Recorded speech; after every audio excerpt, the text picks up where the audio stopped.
cette leçon, nous allons voir comment créer son plan de trading. Donc un plan de trading, c'est ce qui va vous permettre de planifier vos réactions face aux différentes situations de marché que vous allez rencontrer en tant que trader.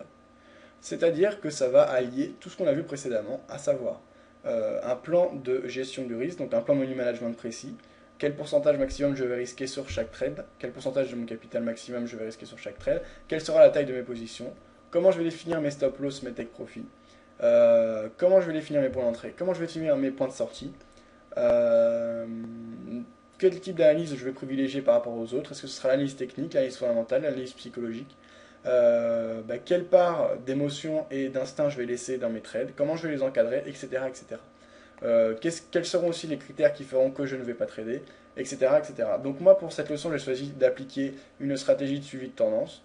Alors j'ai ma moyenne mobile à 20 en bleu ici, ma moyenne mobile 50 en blanc, et je vais prendre des positions qu'en suivant la tendance. Donc je vais risquer, on va dire que j'ai un capital de 10 000 euros, je vais risquer au maximum 2% de mon capital sur chaque trade, c'est-à-dire que sur chaque trade, je me permettrai de perdre au maximum 200 euros, avec une position sans levier, donc de 10 000 euros. Donc là, on voit, donc là au départ, on ne sait pas qu'on est encore en tendance haussière, donc on ne va pas prendre position là, puisqu'on est on est en hésitation, on est en range, donc j'ai dit quand je suis en range, je ne prends pas de position puisque j'ai une stratégie de suivi de tendance. Je ne vais pas prendre position alors qu'on est en range puisque c'est avec des ranges qu'on perd de l'argent dans une stratégie de suivi de tendance. Bien sûr, comme on l'a vu, il n'y a pas de stratégie miracle. Il faut savoir s'adapter aux conditions de marché et adopter différentes stratégies. Donc là, éventuellement, je pourrais avoir une autre stratégie, mais dans ce cas précis, je ne vais pas prendre de position.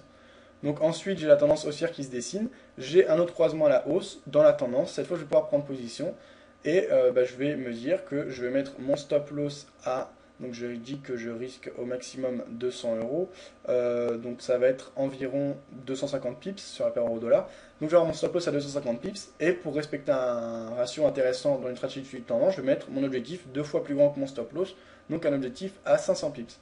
Donc je vais prendre position, tout est réuni. Là, je suis dans la tendance, j'ai mon signal d'achat qui s'est dessiné, j'ai mon plan de gestion du risque qui s'est observé. J'ai décidé d'adopter de l'analyse technique. Alors là, en l'occurrence, je ne peux pas regarder l'analyse fondamentale, il faudrait que je retourne dans les articles du passé. Mais je vais également regarder la presse, ce qu'on dit. Est-ce que là, à ce moment-là, on était en période où on commençait à parler de reprise, donc ça peut être intéressant.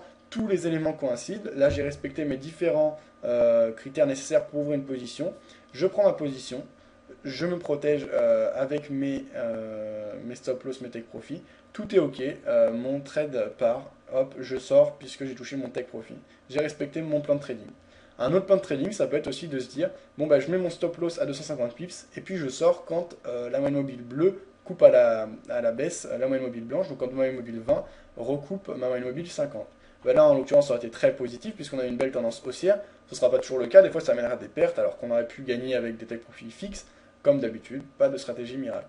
Voilà, donc là, j'ai tout respecté puisque j'ai utilisé un money management précis. J'ai su quel sera le pourcentage de mon capital que je risquerai au maximum, à savoir 2% sur ce trade. J'ai défini mon point d'entrée sans me laisser déborder par mes émotions puisque j'avais déjà prévu que je prendrais position sur croisement. Bref, ce trade était très bien encadré.